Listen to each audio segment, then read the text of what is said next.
Hello once again, and thanks as always for staying up with us. I'm Joe Cook. And I'm Nick Niehaus, and this is The Blitz. It is. Big time matchups this week. We have highlights from 15 games from across central Mississippi. That is a lot, but we start off with our Blitz game of the week, a rematch of last year's MAIS state championship between Madison Ridgeland Academy and Jackson Prep. Of course, that was our Blitz game of the week. Marcus Hunter was there to see the whole thing. I'm Marcus Hunter here at Jackson Prep for our game of the week, where it was a battle between the two rival teams, Jackson Prep and MRA, going at it in a battle of two of the best teams in the state. We're going to go ahead and get you straight to the highlights. A big crowd on hand for this one tonight. Early on in the game, it is Stone Blanton, and Stone solid as a rock, plowing his way into the end zone for the first touchdown of the game. 7-0 MRA. First drive after that for Prep, and they're going to give it to their running back, Matt Jones. And Jones gets into the end zone across the right side for the touchdown, tying the game up at 7. But right back comes MRA, and this time they're doing it through the air. Quarterback Philip Short finding Joe Perkins falling in the end zone for the touchdown, putting MRA back up by 7. After halftime, Riley Maddox drives Prep down the field, and he finishes off the drive by walking into the end zone for the touchdown. 14-14 ball game. But right back comes MRA, and they're going to do it through the air again. This time it is Short hitting Perkins, and Perkins hitting the Jets, and he is gone down the sideline for a touchdown. 21-14 MRA. More from Perkins, this time doing it on the defensive side of the ball. The pass from Prep picked off Oski, and Perkins goes the other way with it, taking it all the way to the end zone for the touchdown. 28-14. MRA not done with their scoring yet. This time is Short again hitting his wide receiver, Eli Michelot, across the middle for the touchdown. 34-14. MRA goes on to win 34-22. It was going to be a competitive game, you know, despite the people that lost. I mean, they still state champions, so we knew we had to come out here. We still had to compete all 4 quarters, all 48 minutes. We still got to fix the basic fundamentals. As you see, we gave up a late touchdown, and that's unexcusable right there, so we still got to come back.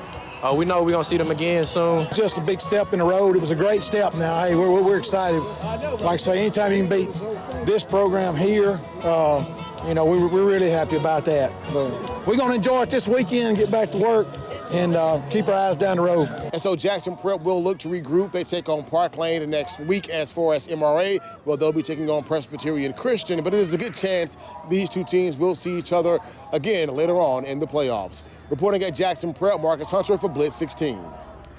All right, and there's a final score one more time. 34-22 MRA taking this one. Not only did they get paid back from last year's loss to Jackson Prep in their state final, but they take the lead in the district race, and we may see these teams play each other once again.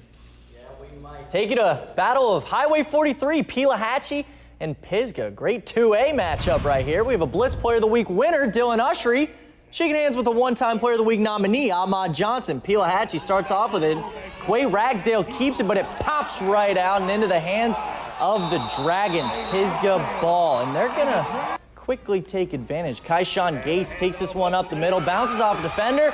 There's nothing but green to the end zone, takes it nearly 60 yards, but gets caught from behind down to the goal line, but that sets up no other than Dylan Ushery. A little touchdown run, that was pretty easy. Dragons, they're up 7-0. Pelahatchie needing an answer. Quay Ragsdale drops back, has a man in the end zone, but Logan Moore, it's an impressive interception right there, leaping for the ball. Ragsdale, he does make up for it following the Pisgah drive. He calls his own number again this time, gets into the end zone, ties up the score, and Pelahatchie wins a close one, 29-26. Ooh, close one there. And Callaway back in action against Canton. Both teams have lost their last 2 outings, so something has to give tonight. And it was senior night for the Chargers as they take the field on their first possession. Sharman Holmes, JSU commit, will take the handoff on the right side and take it inside the red zone. If it's not broke, don't fix it. Holmes again getting the handoff and wait for it. Drag some defenders into the end zone for the touchdown for the Chargers. However, Canton would respond. Jacobian Morgan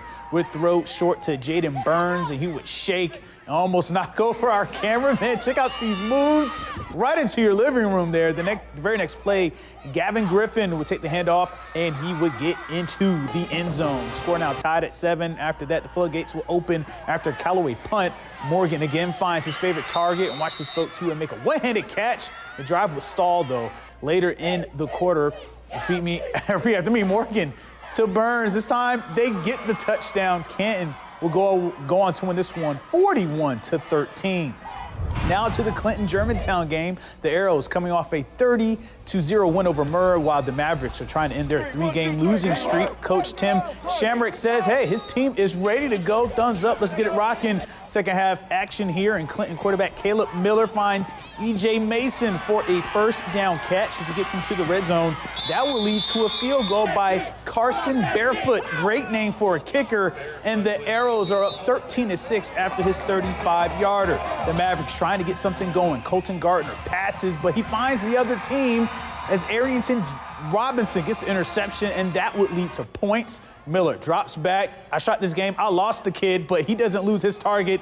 He hits Michael Hughes, who gets behind the defense, 25-yard touchdown catch. And hey, Miller likes it. The Arrows go up 20-6 after that. They go on to win 27-13.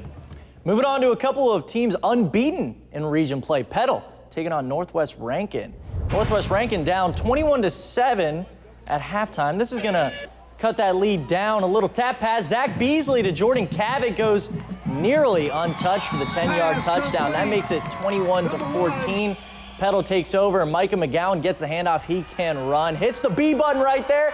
Drops a defender. Gets into the end zone. Petal back up 2 scores, but not for long. Cougars are about to strike again. Zach Beasley sends this one up to Caleb McCoy. Bobbles it, but brings it in. Great touchdown catch. Cuts the lead once again, but Petal holds on to win 28-21. They remain perfect in 6A Region 3. Some good games to start off for us right there. Oh, yeah, but we have more. Ridgeland, Vicksburg. That matchup coming up right after the break.